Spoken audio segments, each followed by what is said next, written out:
Hey, my name is Rexus and we continue our tutorial session about the new PDA to eWPDA. So if you didn't, please check out the description down below to watch the other 3 tutorial videos to catch up what we did here. So in this example tutorial, I want to show you more features the tool has to offer, and with that also some examples for you to copy or to play around with.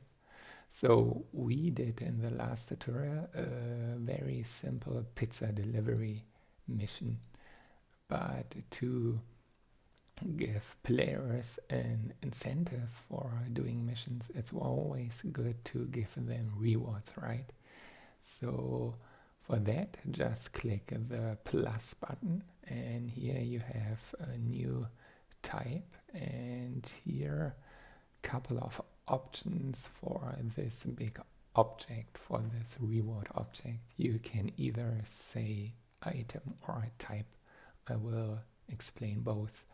So let's just say an item, and if the player successfully grabbed 3 pizzas, we give him, let's say, a jetpack boost, so he can deliver the pizzas even on trees. 1, and that's it.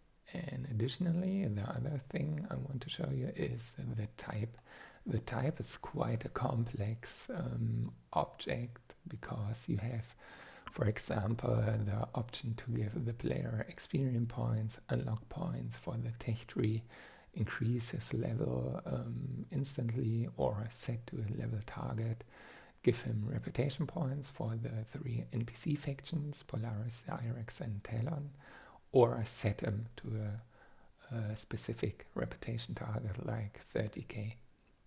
Or you can give him a Dropbox or a mission container.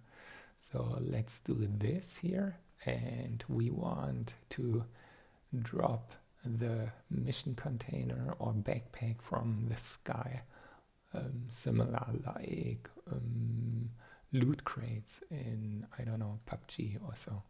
So let's say from 500 meters, let's see if it works. It should fall down, and it should contain, to make use of the jetpack boost, let's say a medium armor. Make sure you spell it right. Yeah, medium armor, and 1. Alright, we have 2 reward objects defined, and this is quite cool for the players. But to show you also another example is the Playfield operations. This is also quite cool in certain circumstances if you make it good.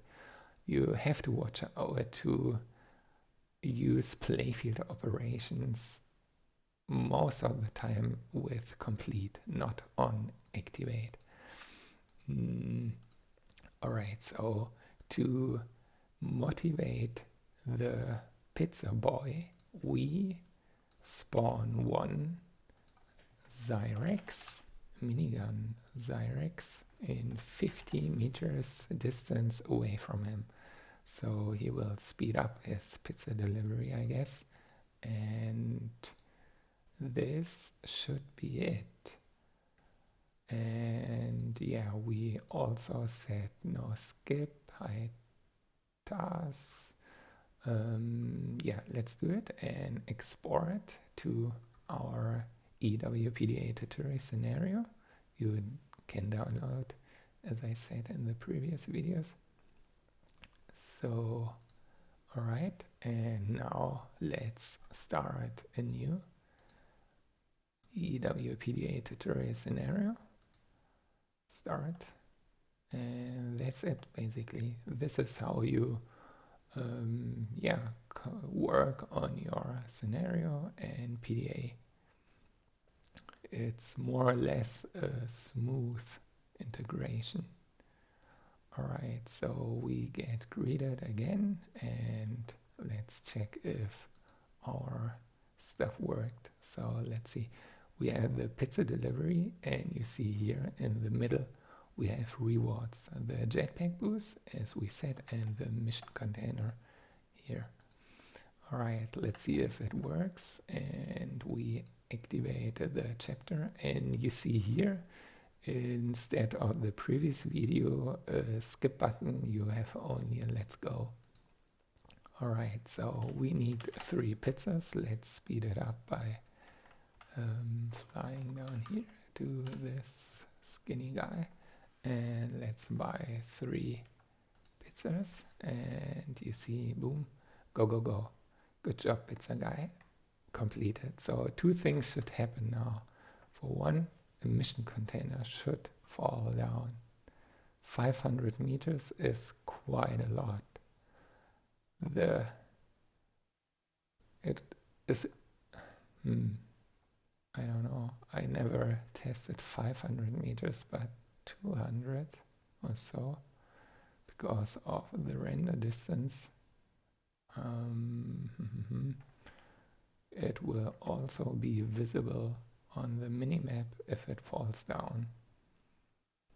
So good to know that 500 meters are too high. What happens if we help and fly to 500 meters? Does it spawn maybe? No. Alright. Well, good to know. 500 is too much, but let's check the other things, and at least this works, and we have a Zyrex, my minigun guy. So in our case, what we can do is, Empyrion is always try and error. So we can do a little workaround in reverting this to, let's say 150 meters. Because this is a object property, we only need to export the PDA YAML. Alright, but exporting this and testing this here is a little bit too complex. I don't want to overload this tutorial in showing you how to change your save game, deleting files and overwriting files. So what we do is we just start a new scenario save game. Again, if you are more advanced, you can just fiddle around in your save game and override your scenario PDA files with the save game PDA files. But this would be over the top right now. So remember to refresh your PDA. It's always good to refresh. And then let's do it again and see if this works this time. Alright, buy 3 pizzas again. Okay, go, and let's check, and yeah, here we go. It fell down quite quick, but we have our mission container, and it should be armor, a medium armor, right? Alright, maybe, yeah, airdrop, 150, oh, right, in this facility, I'm already at 110 meters, so it was just so quick, but 500's too high. Well, maybe depending on your DSL range.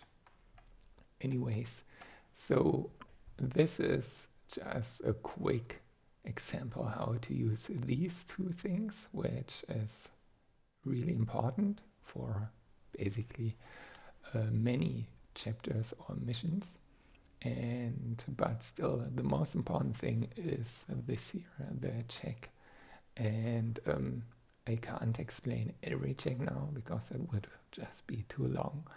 But just quickly going through it, I mean, block destroyed is like, I don't know, a Mission Impossible story. Mission destroy a generator or a core. Blocks placed is good for a tutorial to let players spawn a plot. Yeah, also good for a tutorial to craft something, to power something on, like a generator. Device use, like a lever. Inventory contains, as we had already with opening a box to trigger something. Items consumed, like a power bar, craft, etc. Near POI, if you want to make a exploration mission near unit. Some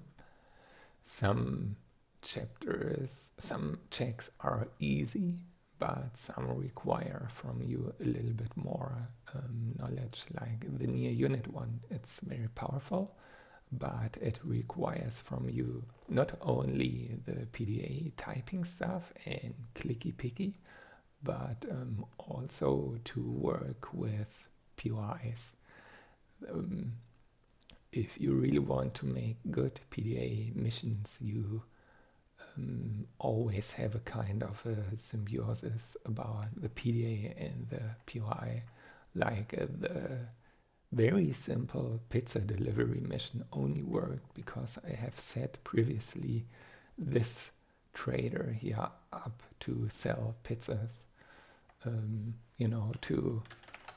You have to save this trader, then trader Bob to this POI. So the PDA is very time consuming, especially if you want to map it to POIs and your whole universe.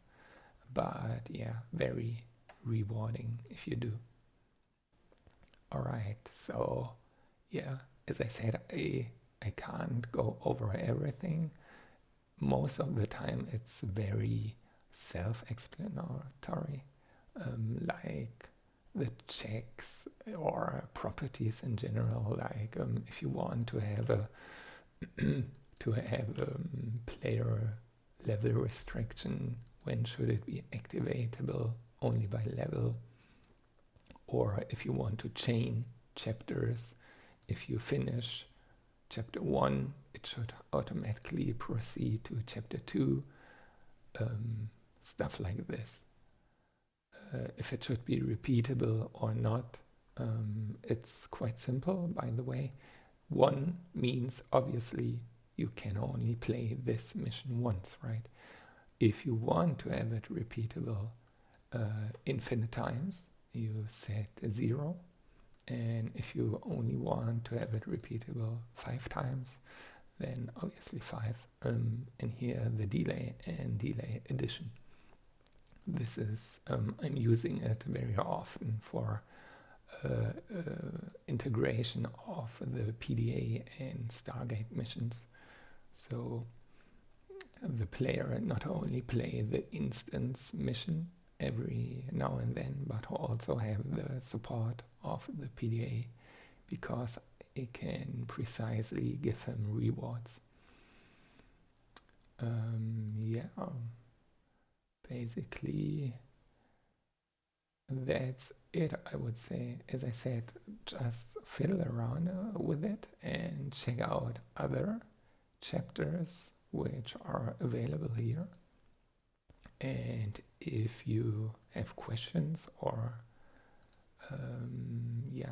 want to know something, make sure to leave your comment in the forum. Alright, so the only thing what's left is 2 things. Yeah, I remember 2 things. First, I have to explain this one. I should have explained it in the previous tutorial, actually, for usage, but yeah, and the other thing is translation. So let me do this quick here. So sometimes it happens that you mess up with stuff, like I did here.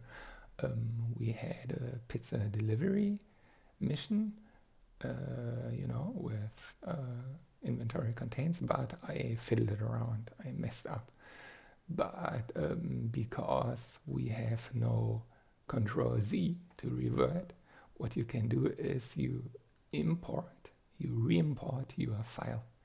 And when you do this, you have a kind of a merge conflict checker.